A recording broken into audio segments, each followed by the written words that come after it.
You're listening to Comic Reflections, episode 305. I'm your host, Nicholas Prom, and today I'm joined by Professor Alan Middleton of the Quarter Bin podcast and the Relatively Geeky podcast network. Welcome to the show, Alan. And I'm Professor Allen, the man of bronze. That was my Jeff impression. Did you like it? I love it. Glad to be here, Nicholas. Thanks for the invitation. Well, thank you so much for not being a shag and coming up with excuses not to be on. Oh. No, I'm... Burn. You know what? Everybody likes to throw shade on shag, and I just... It's so fun to do it. I mean, he makes it pretty easy. Well, you know what? It's like I feel like whenever I reach out to Shag, he's always got an excuse not to. You know, maybe I'm too nice not to press it, but no, I kid. Just things happen. The stars will align. We'll record something at some point, but for now, you settle for me. I got the message. I hear you, brother. Oh man, that is not at all what I'm saying. Open mouth, insert foot. Okay. But Alan, you and I got talking. We wanted to talk about this issue of Marvel 2-in-1. It's number. And we weren't the only ones. Yeah, you want to tell that story? Well, I picked this up from my LCS, and I posted a picture of the great deals that I had gotten, and this was in there. And you immediately jumped on and said, "Oh, I've got that. Let's talk about this on Comic Reflection." Yeah, absolutely. Let's do it. Well, and it was go ahead. I was going to say, and as we were working out the details, first we got scooped by Fire and Water. Yeah. They did it with about 24 hours later. Their episode came out of their team-up show, and I thought that was bad enough. Then that same day, the Fantastic Cast, which is a great show, they covered it on their episode, with the Thing connection. Oh, I know, unbelievable. And I mean, this happens sometimes with Christmas stories or 4th of July stories. There's sort of a limited number of those. Yeah. This is a fairly random back issue from 40 years ago. I know it does happen, and it's two things. One, when you posted the image, I thought, oh, how perfect! I just picked that up in the 50-cent bin, so I know I paid double the Allen Quarter. Bit high, but that's okay. The Allen Quarter bin price, but I have a fondness for Marvel 2-in-1s, and I'd never read this one, and I'm kind of have a new interest in Doc Savage, so I'm like, okay, I'll get that. But I imagine that your copy's in a little bit better shape than mine, because my LCS, I'll plug them, World's Greatest Comics in Westerville, Ohio. Earlier this year, they acquired a bunch of, I call them stripped books. Oh, yeah. They're not coverless, but it's that same idea. Oh, yeah. Where to get the refund, the retailer, this is what, 76, 77, so it was, I guess, probably the newsstand guy. You just cut off the top inch of the cover and sent that in for the refund. And, of course, in this case, he sliced through to the first couple pages. Right. So the top of that is a little, it flips, that top inch is sliced through in the first couple pages. Yeah. So whatever happened to these books in the intervening 40 years, they ended up this summer being acquired by the shop. Yeah. And to their credit, it's one of the reasons I really like that store. No matter how valuable the book may have been otherwise, or how good the condition would have been otherwise with that 1 inch of the cover gone, all of those books straight in the quarter bins. Nice. I'll give you my book. It does not have a cut cover, and the cover's attached as well. But a little insight on this show: for the first 2-3 years of the show, that at least episodes that Jeff and I did, we did all comics that were in that condition or coverless. Okay. Yeah.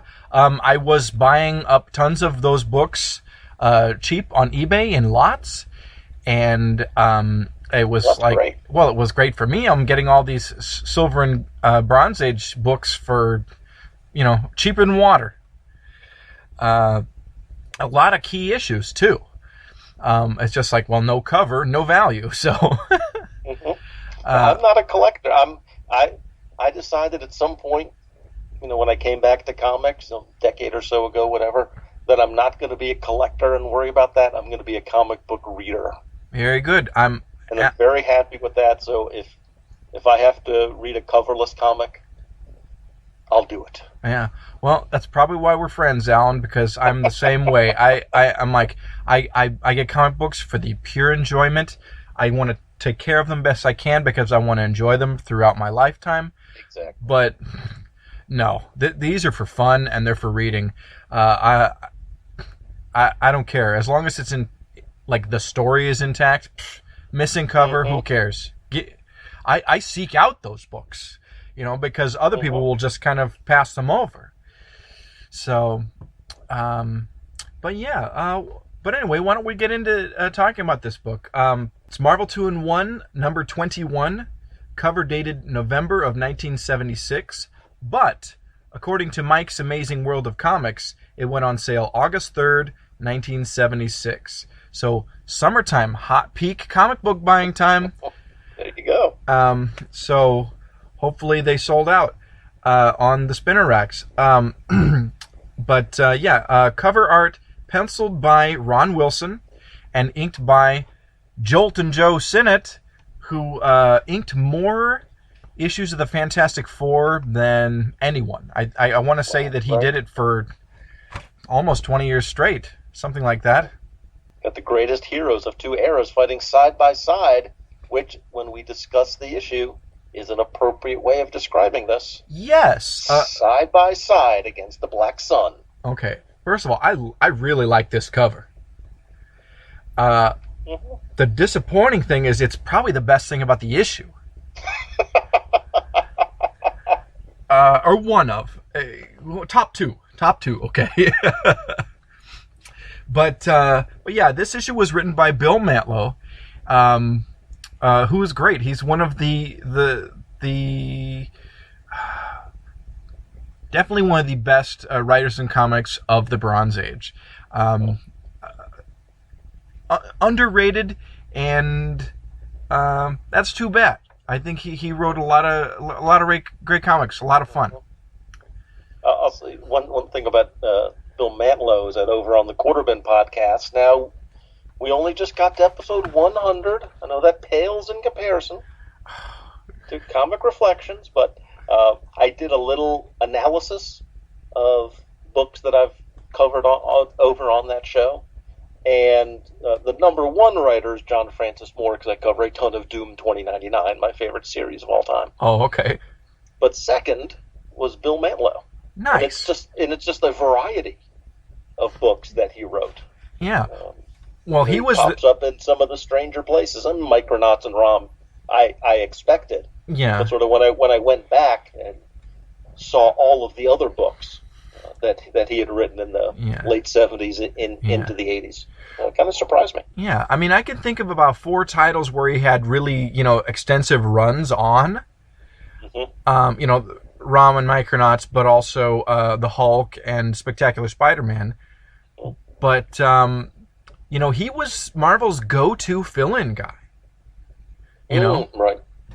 And then, of course, if Mantlo's plate was too full, then my friend Stephen Grant might get the assignment. That's right. And he wrote some really fun issues of Marvel Team Up, which I've covered a couple on my show, and yeah. But anyway, yes, Bill Mantlo, good guy, good writer, loads of fun. The art team on this book, both fine artists in their own right, but go together like oil and water. I'm talking about penciler Ron Wilson and inker Pablo Marcos. Now, Ron Wilson, of course, wrote the bulk of not only Marvel 2-in-1, all but maybe 10 issues of the whole run out of 100. And and like 30 of the 33 or 36 issues of the Thing solo series that was launched after Marvel 2-in-1 was canceled. So, I mean, you think about it, this guy is like number 2 to Kirby as far as iconic images of the Thing, or as being iconic artists associated with him. Yeah. That's kind of surprising when you put it that way. Yeah, I mean, obviously there are other good runs and good artists on the FF, like John Buscema and John Byrne and Walt Simonson. But as far as volume of drawing this particular character, interesting, especially spotlighting him specifically above the other members of the team. But yeah, Ron Wilson, I've always enjoyed his stuff. And I want to kind of contrast here, because Ron Wilson is kind of like Ron Friends, in that they're like, oh man, these guys are like emblematic of like the Marvel House style. Right. Like really fun artists. They may be not in your top 10 guys, but you can always like go to like, yeah, I'm going to enjoy that guy. Like, there's nothing wrong with being dependable. Well, yeah. And there are guys who are kind of like, maybe just above these guys, like John Romita Sr. or Sal Buscema, who kind of maybe also get thrown in that pile, who are like intensely enjoyable. You know, they don't really get like the high praise as being like the greats of the industry, but they're really fine artists, and I always find myself enjoying them whenever I come across them. And I want to contrast that with Pablo Marcos. Okay, so we go from Marvel House style to a guy. Okay, Marcos, he did a lot of work across many companies in the industry in the 70s and into the 80s. He worked at Warren. He worked at Skywald, doing black and white horror stories for both of those guys. He did lots of war and mystery stories for DC. He did work for Marvel. He worked at the short-lived company Atlas in the 70s. He did Ironjaw there. Pablo Marcos, I enjoy. But his style, he's from Peru, but his style is really indicative of the Filipino invasion of artists that came on the scene in the 70s, okay? And there's a lot of artists in those from that period and that movement that I love. And Marcos is fine, but that stuff is much more stylized and individualistic. And I think trying to mesh it with this very Marvel House style artist, Ron Wilson, mismatch. It's real mismatch, especially in the faces of characters. Like every panel, Doc Savage looks like he's frowning and scowling, and most everyone pretty much is too. Yeah. I don't mean that to be like throwing shade on Marcos, and pun intended, because he's the inker on this issue. But yeah, it's not a good mix. But anyway, let's talk about the story here. It's called Black Sun Lives. Yeah, given the sort of the nature of the story, or at least how it's told, it is a little tricky to synopsize, because for the first half of the book or so, each page is split, usually vertically down the middle, left and right, to show events taking place in two different timelines. Yeah. So we have the quote-unquote current story, current at the time, 1976. That's the thing storyline. And then we have 1936, the Doc Savage storyline. Right. Now, as we describe this, recognize that these are taking place in different eras. Yes. I gotta say, though, I think this setup and the layout of panels to do this bifurcated thing is brilliant. I told you the cover works really well. It works really well. Yeah. I think. Yeah. I tell you, this is my second favorite thing about this comic book. I really think that is brilliant. And as we carry on. I have some thoughts about that at the end. So we just start at both the Baxter Building and the Empire State Building, 40 years apart. And each building, someone is coming up the elevator. And as you said, though I hadn't really noticed it before, everybody is frowning. Yeah. Then in both cases, a lady has come to visit. In 76, she's wearing kind of a cool coat and a big hat. And in 36, she's wearing a veiled hat. Yeah. It's worth pointing out that not only are we seeing the two time frames side by side, but the action very largely mirrors itself. Yeah. So the woman entering the room is staged very similarly, similar angles, similar framing of the door, etc., etc. Yeah, I like that a lot.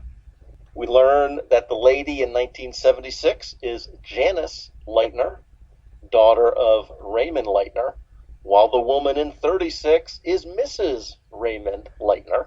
Right. Both mother and daughter pass out, and their respective hosts each bring them a cup of water. I thought that detail was a nice touch. Yeah. In terms of the parallelism, the reactions of both teams. We've got the Thing and Johnny, right, and then we've got Doc and a couple of his boys with him. Yeah, what is it? It's Monk and Rennie, I think. Mm-hmm. Yeah, and that's just 2 of his 5 sidekicks. Right. Which Ham is not there. I can't remember the other ones off the top of my head. Long Tom, and dang it, I can't remember the other one. Yeah. But I think 5 sidekicks is way too many sidekicks. Yes. Now, the earliest stories that I read of Doc Savage are actually pretty recent. The great Michael Bailey gave me the showcase of Doc Savage. Oh yeah, the black. Which is interesting because that's a DC product, right? But because of the vagaries of licensing deals, mm-hmm. What that reprints is the Marvel comic magazines. Correct. I'm reading that trade right now, actually. And what's great about that is each story is about 50 pages. Oh yeah, they're it's magazine length, so you had room for 5 sidekicks. Oh yeah, and I'm enjoying that book immensely. I did as well. Yeah, I tracked down a couple of issues of the Marvel comic. Yep. Mm-hmm. And that's pretty cool too. I think Doug Munch wrote all the magazine ones, that's right. And then I'm blanking on who wrote the comic, and that's driving me nuts. Denny O'Neil wrote a take at DC for a little while. He did. I just read that limited series, mm-hmm. and then there's an ongoing that immediately follows that. Great limited series. I enjoyed that immensely. So agreed. Unfortunately, these comics are really my only exposure to Doc Savage. Mm-hmm. But I'm digging them, and I'm like, I'm in. I wanna read more with this character. Yes. You know, I got into the Phantom not too long ago, and so I'm like, I have an affinity for this period of characters. You know, give me these 1930s heroes, please. Right. Yeah. It's tricky that I think some of them are best left in their era. Yeah. As opposed to trying to modernize them. One of the Doc Savage series at DC, and I can't remember if it was the ongoing or mini or which version it was, sort of tries to take a more modern approach, and it's Doc's grandson or something like that. Oh, really? And he's hanging out with the older versions of the team. So Long Tom and Ham and that crowd, and it's the grandson. And I actually think they maybe find Doc, who's sort of been Captain America, so he's young again, but it's in the 80s, I guess. And there's just something about that 30s era that works for them. Yeah. And attempting to quote-unquote modernize them didn't work as well. Some characters that can be done for, but I think there are a lot that just work in their era. That's tough to take them out of it. Right. I mean, I read that limited series, and that the story you just described, that's that 4-issue mini. Okay. And I liked that, the multi-generational tale. But I haven't got into the ongoing series yet, and so I don't know if it works yet or not.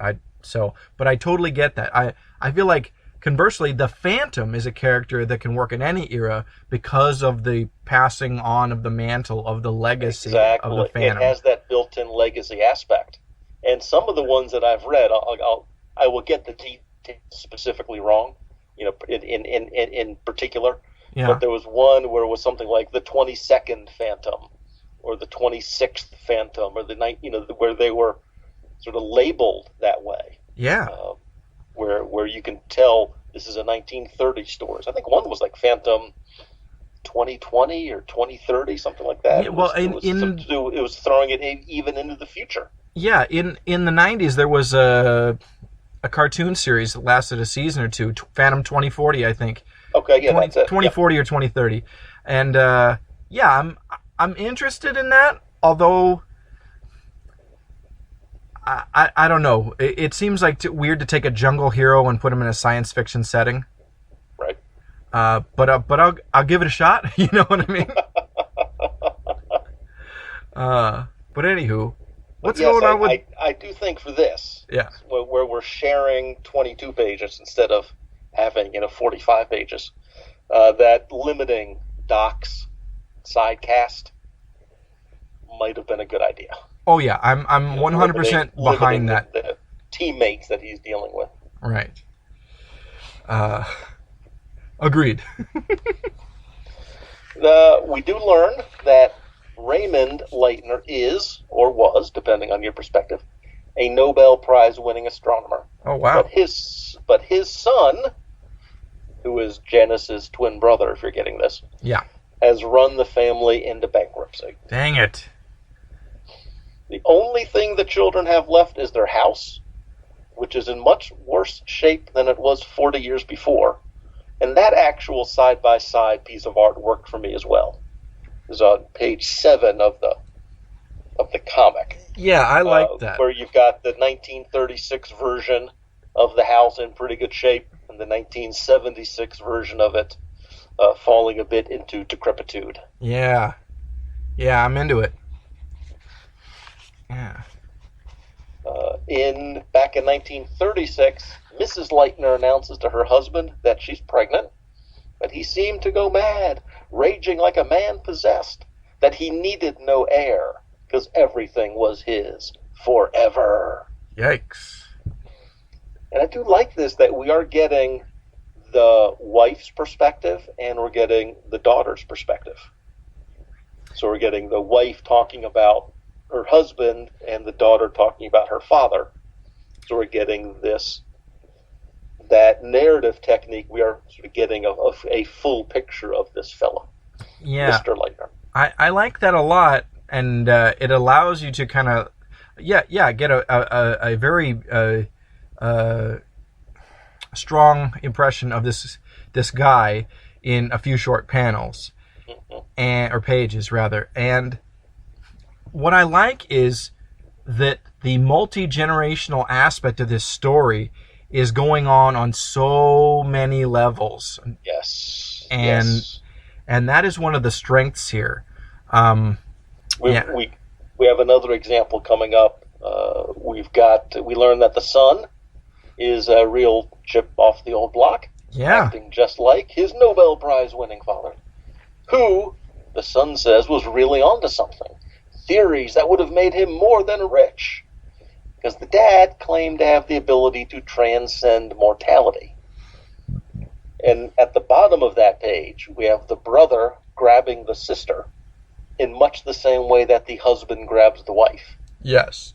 Each male grabbing the arm of the female and pulling them into the secret lab area of the house. Yeah. Another nice bit of parallelism.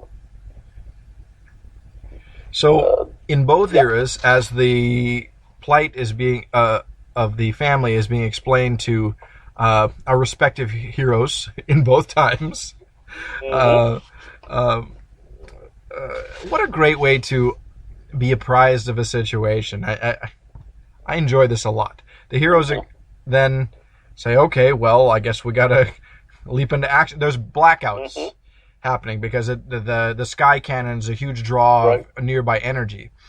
So Ben and Johnny leap into the Fantastic Car, and Doc and Monk and Rennie hop in the auto gyro, which looks great.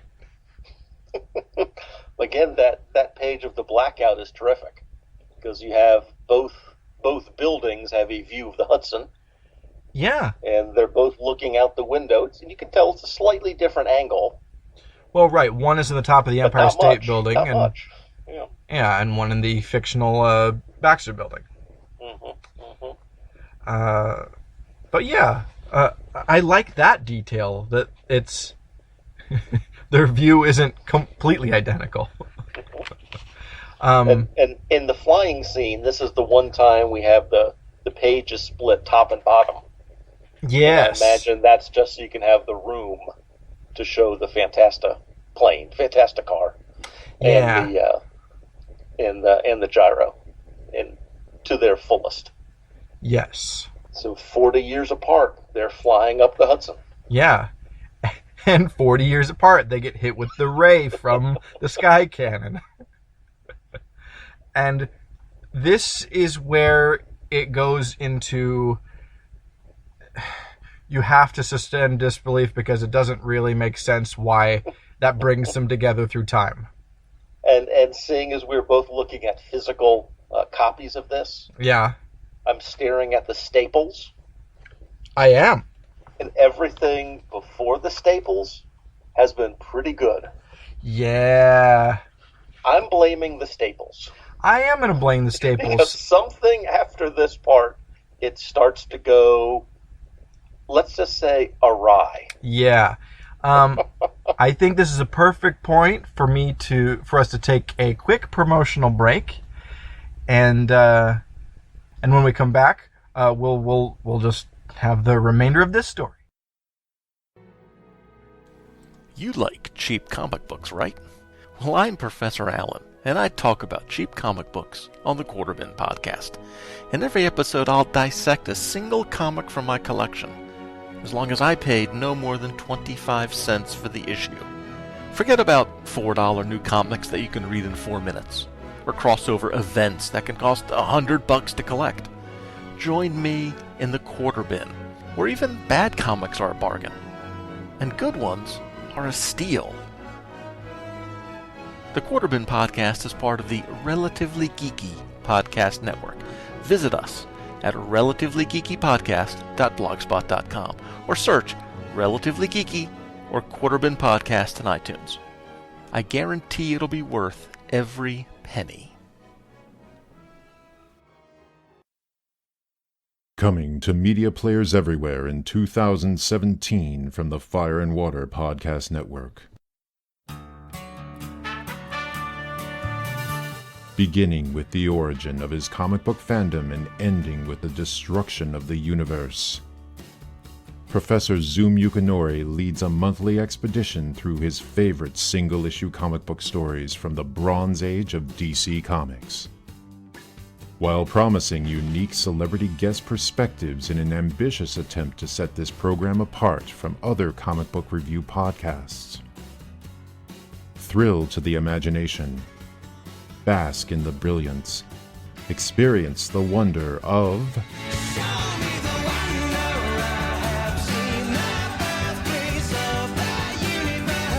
the Done in One Wonders Podcast Wonder Show. Discover how compressed storytelling can broaden one's mind. Listen for it wherever Fire and Water Podcast Network podcasts are networking.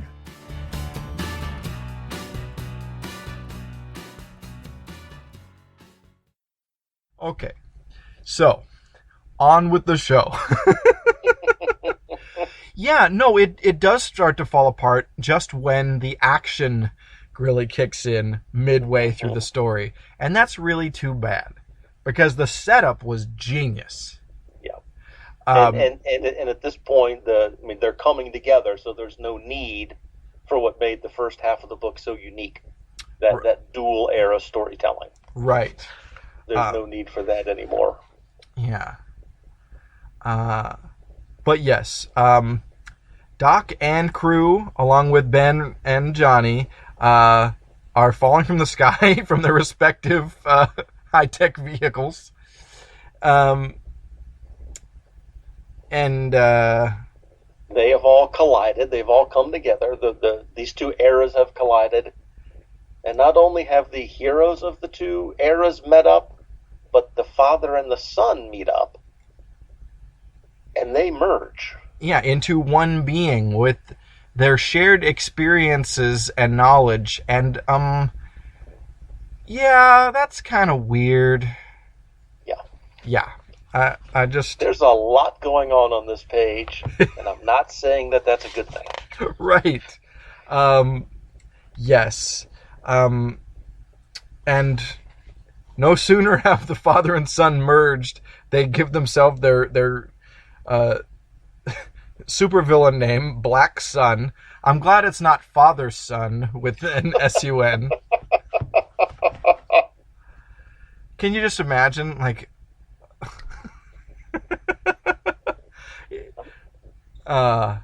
it's just too on the nose, I guess. Yeah. Yeah, but yeah, Johnny looks super intense in this panel right before he flames on. Yeah, that's, sometimes that mid-transformation or pre-transformation, that can look cool, but I think that panel is so small. It's about, 1/6 of the top half of the page? Yeah. And I think maybe if there was a little more room on that, if it weren't a profile, there's something about it that doesn't, it's almost like he's sweating flames, but I'm not sure what to make of that. Yeah, it's really weird. And his eyebrows / lashes have become one, and they're standing straight up, and they look very intense. Yeah, not into that.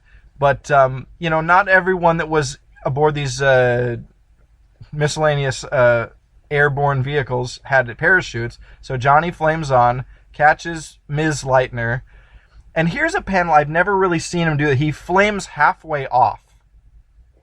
Oh, yeah. And usually it's... Yeah, he'll flame off... I've seen him flame off his arms so he can catch somebody, but yeah, I've never seen him flame...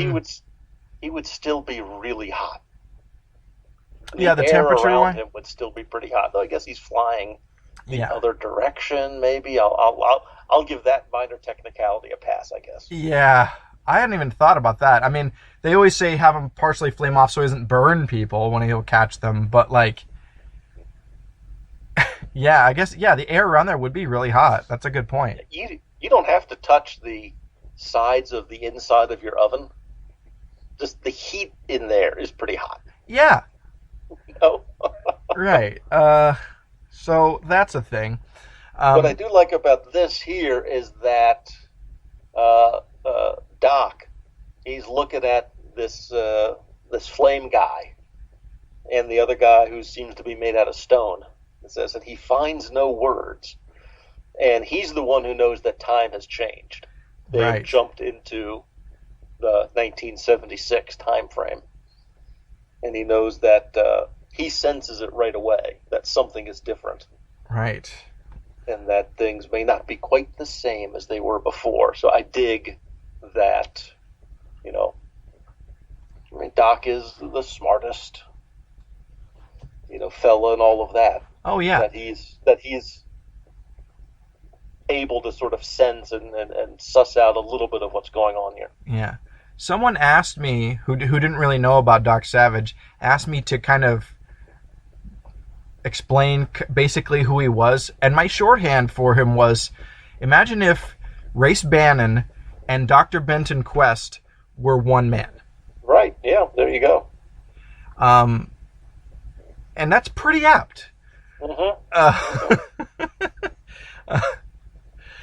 But yeah, so we have the meet cute between Doc Savage and the Thing. first, though, before we get into the story, there's a couple of cool ads starting right now. Absolutely. One is this great subscription ad. The top banner reads, Superheroes Assemble. And we have the various gathering of all of Marvel's major properties, including some of their Bronze Age hits like Conan, Howard the Duck, and Captain Marvel, along with, of course, the stalwarts of Spidey and Captain America, Thor and the Hulk, and so on. And to subscribe to all these books, and remember, they're all mailed flat, which was a big selling point because comics, in the early days of subscriptions, you'd get them folded over, or something. Yeah. But this was a big selling point against DC, who didn't do that.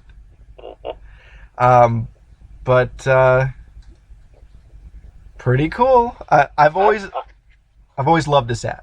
Now, I found the next page interesting, the next house ad. Oh, yeah. I liked it, too. Is Mighty Marvel does it again. It's talking about the 50-cent novel-length thrillers that they're selling. They've got Thor, the Defenders, the Avengers, and Luke Cage as the ones that are advertised. Yeah, and what caught my eye here was the bottom of the page refers to this as the Marvel Explosion. I see what you're doing. More than a year before DC began to use that phrase for themselves, the DC Explosion. And then, of course, a couple years... You had the implosion, of course. Yeah. I've never heard the phrase the Marvel Explosion before. Right. To describe what they were doing in the mid-'70s. Nor have I.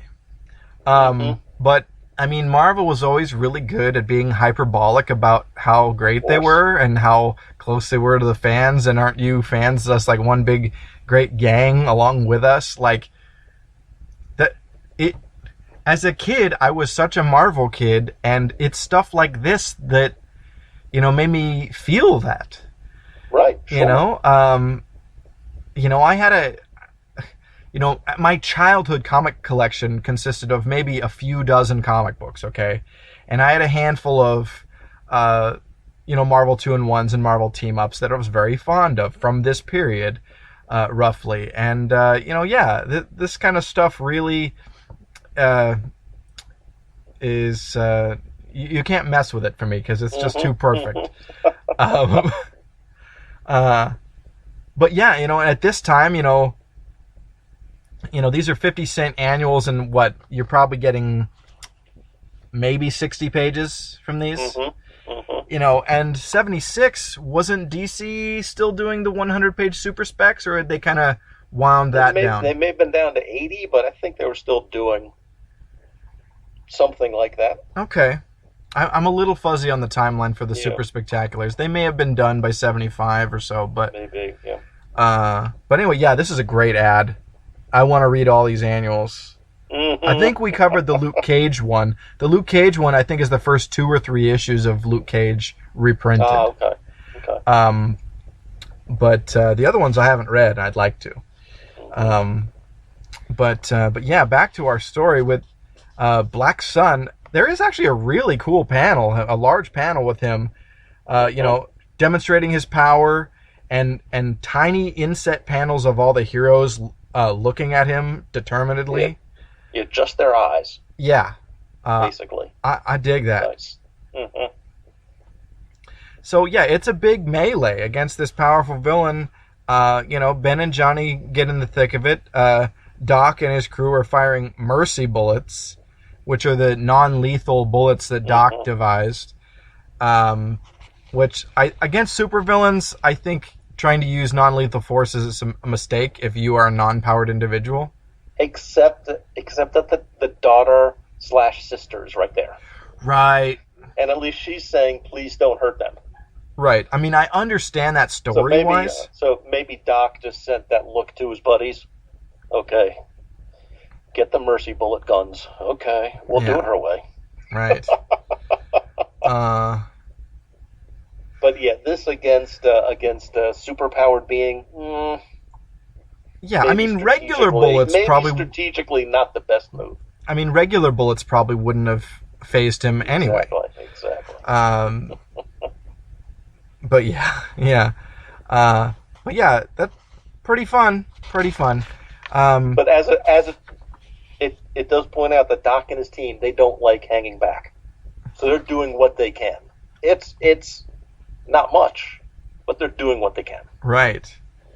So of course Ben goes in for clobbering time after Johnny gets blacked out by Black Sun. He gets his flame snuffed out.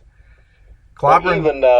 But before that, they had insult to injury to Doc and his team.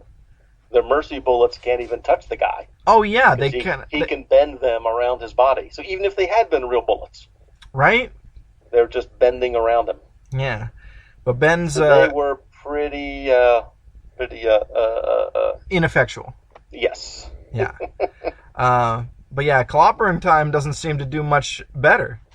No. But before we get to the conclusion of this story, we also have a Hostess Twinkie ad. Yes, we do. With Spider-Man and Spider-Man and the Fly. Now I'll tell you, other than this ad, the only story I've ever read with the Fly was in the back of the Electric Company magazine, like in a Spidey Super story. There you go. Yeah, but I think the Scorpion was a great idea for a Spider-Man villain, because like a Scorpion is a natural predator for a spider. But the Fly, like, you know he's going to get it handed to him. Spiders eat flies. Like, exactly. But yeah, what transpires in this advertisement? Well, somehow, going beyond all odds, the Fly has actually captured Spider-Man. So we have to give the Fly some credit right there. Okay. He's got Spider-Man bound. The Fly, doesn't keep him trapped very long. Spider-Man. There we go. Does his Superman impersonation and simply breaks out of the shackles. Okay. And the Fly has him dead to rights. Sure. Spider-Man gives up. But first, have a Hostess Twinkie. From my utility belt. In my utility belt? Wait a minute. I know he's got a belt, but I've never heard it in any Spider-Man comic referred to as a utility belt other than right now. Yeah. Fortunately, the Twinkies are the one thing that the Fly, that he loves. I mean, the golden sponge cake, the cream filling. Right, who can resist? So Spider-Man dispenses justice, but tempered with mercy, and even sometimes Twinkies. It's crazy. Really a dialogue-heavy ad, too. Some of these are pretty light on that, but like the light, flaky crust of a Hostess fruit pie. But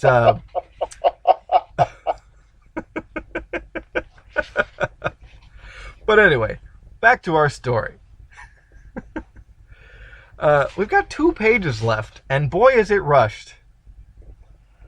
Yeah, this is the textbook definition of rushed storytelling. Yeah. Last 2 pages. Now, first, on the penultimate page, I do like the scene of Doc running.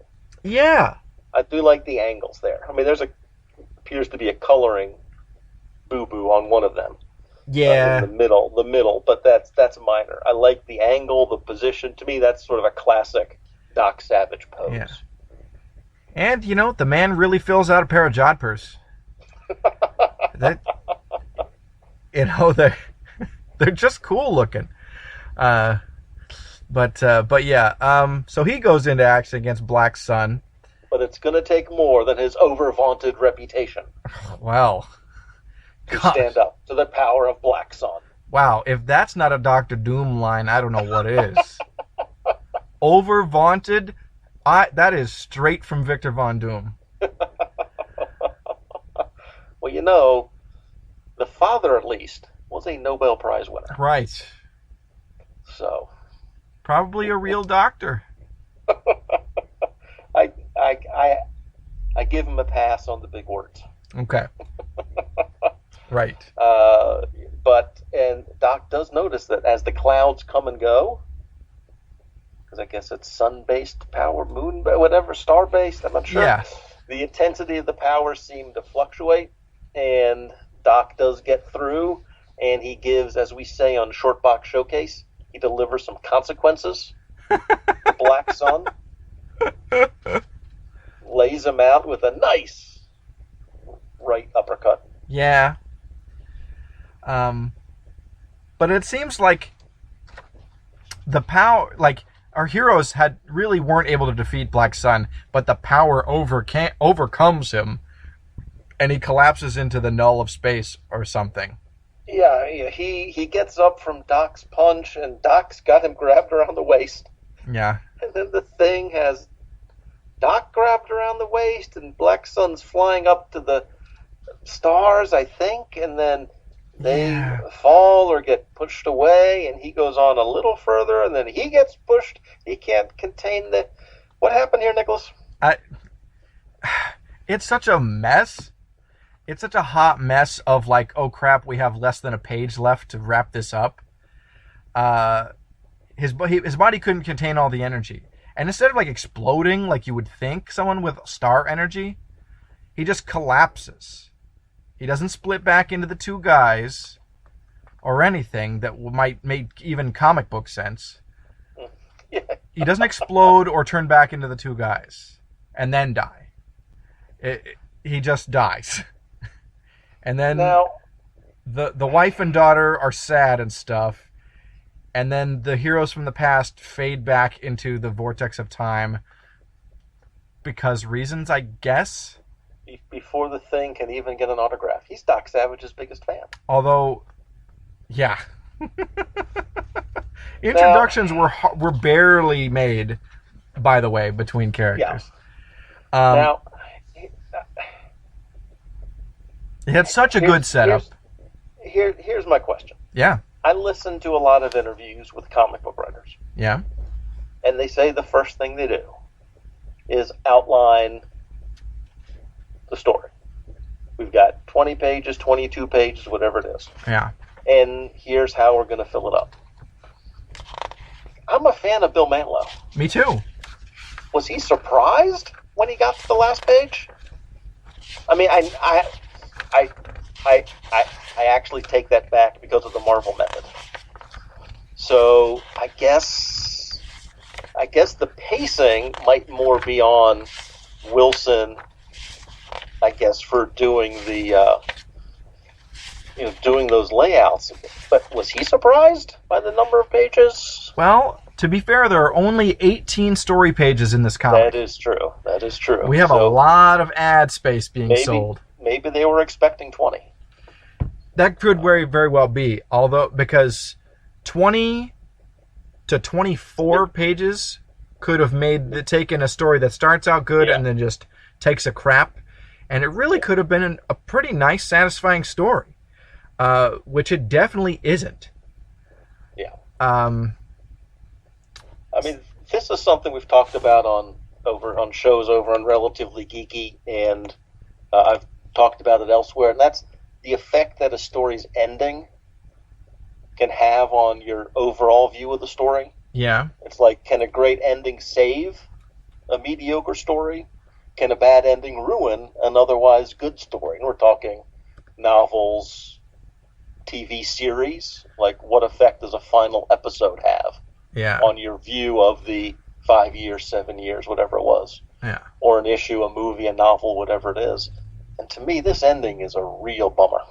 Yeah, I mean... And it does affect my overall enjoyment. I tend to be in that camp. That a bad ending or disappointing ending can really be a letdown. Yeah. I mean, that's your lasting impression. Yeah. I mean, this could have been great with 2 to 4 more pages. Give me another page or two in the middle where these characters actually meet, where the great cover that I was sold, like, has Doc Savage get to actually fanboy and have some interaction with the Thing gets to fanboy on Doc Savage, let them actually get acquainted for a minute, and have a real ending. That's not. I mean, again, that first half of the story was well above average. Yeah. I mean, in comparison, it's awesome. I don't know, how good. I mean, but it's certainly better than average. And Yeah. the next 6 to 8 pages were okay, but that last page and a half, it's bad. Yeah. And that does totally color my view of the whole story. Yeah. The whole thing just ends up being okay. Yeah. Where it had so much potential. Yeah. And it was delivering on that potential. I mean, again, not just, these are two characters. That story has a lot of potential. Yeah. They were doing a really good story. Yeah. I find this happens also when you have an issue that's getting canceled and the writers are get Right. told, hey, okay, you got one more issue. Oh, crap. And they got to try and cram the things that they wanted to get into however many more issues they were planning, and wrap it up and give it an ending. This happened and I think it's the only Living Mummy story that I've read, or of his series, but I think it's Supernatural Chillers or Thrillers, I want to say 17. And it's the end of the Living Mummy, and it's just super rushed, and there's a whole bunch of stuff going on, and it stinks. Right. It's just a stinky comic. And it's too bad because I'm like, okay, this premise is cool. This cool living mummy. And people who seem to be around him for adventures or whatever. But yeah, sucks. Yeah. When it comes to podcast, reviewing comics, critiquing comics, I don't always have the right language to use, especially in terms of the art. That's just not my strength. Sure. Describing, I think I'm a little better describing and pulling apart story. And sometimes I fall into, I think a lot of us do, we fall into that idea of it just seemed rushed. It's sort of as a catch-all. Yeah. Reason sometimes for saying why something didn't work for us. This is rushed. This feels rushed. This feels like, again, maybe they thought they had 2.5 pages and miscounted. Well, or that last page of ads did come through. Yeah. And they ended up 1 page short. Though there are enough house ads in here, and I could have avoided that. But yeah. Now, but this is I have no qualms saying that this felt rushed. And what may have happened, Alan, is that Mantlo spent so much time on the first half of this story, which was really well put together, and his story's breathing, it's got room. Right. And then he may have come up on his deadline and had to rush it out. Right. As far as the script, and it just may have caught himself out on that. Yeah, it just ends up being a mess in the end, and it's really too bad.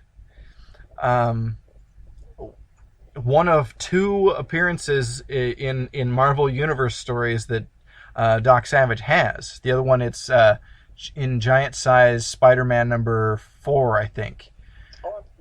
I think I read it a long time ago. I think I've heard someone talk about that, podcast-wise, but I can't place it off the top of my head. Yeah, I promise it wasn't me. That sounds familiar. Yeah, but at any rate, it's a shame that Doc ends up in such a forgettable story. Yeah, but he does get a few good moments. I'll give him that, but I wish he could have been in an overall better story. I'm more of a fan of him than I am of the Thing. Oh, okay. It turns out to be not a very good Thing story and not a very good Doc Savage story. Yeah, but other than that, what do you have? Exactly. Yeah, it turns out it's a fairly crummy comic book. But I'm going to turn the tables on you, Alan. Was it worth the quarter?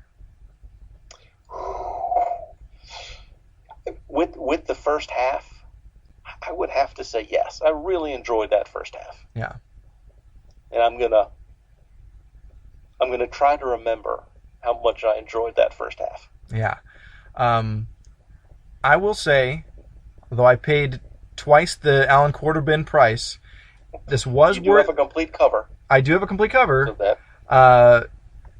This was worth the 50 cents, if only for it allowed for such a lively and enjoyable conversation about it. There you go. I've read this twice now, and that's twice more than I'm ever going to read it again. But Alan, I want to thank you so much for coming on today, and please let our listeners know where they can reach you on the internet. Plug all your shows. Thank you, Nicholas. I really appreciate the invitation to come on here. Most of my podcasting is about comic books, and that can be found at Relatively Geeky Podcast Network. That's where my 20-something Emily and I do most of our range of shows, some solo, some together. So Shortbox Showcase is a show that we do together. I do the Quarter Bin podcast. And we started a side project a couple of years ago called Dorkness to Light. And what we do on that show is take a look at comics and TV and pop culture from the perspective of religion, theology, spirituality. So if those interests intersect with your comic or geek interests, we invite you to find us over there as well. Okay. Well, Alan, thank you again for coming on. My door is always open if you'd like to return. Absolute pleasure. Appreciate that. Alrighty. Folks, Comic Reflections is based in Portland, Oregon, and produced by Sean Roof. Until next time, we'll see you in the funny pages.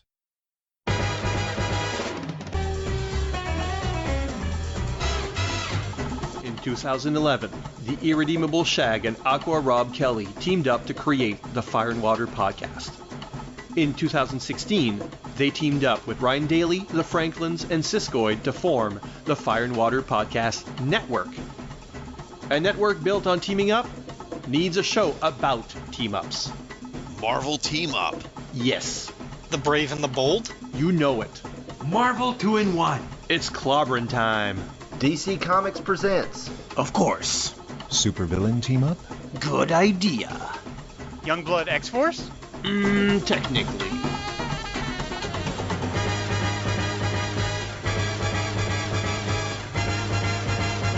FW Team Up, coming this summer, only from the Fire and Water Podcast Network.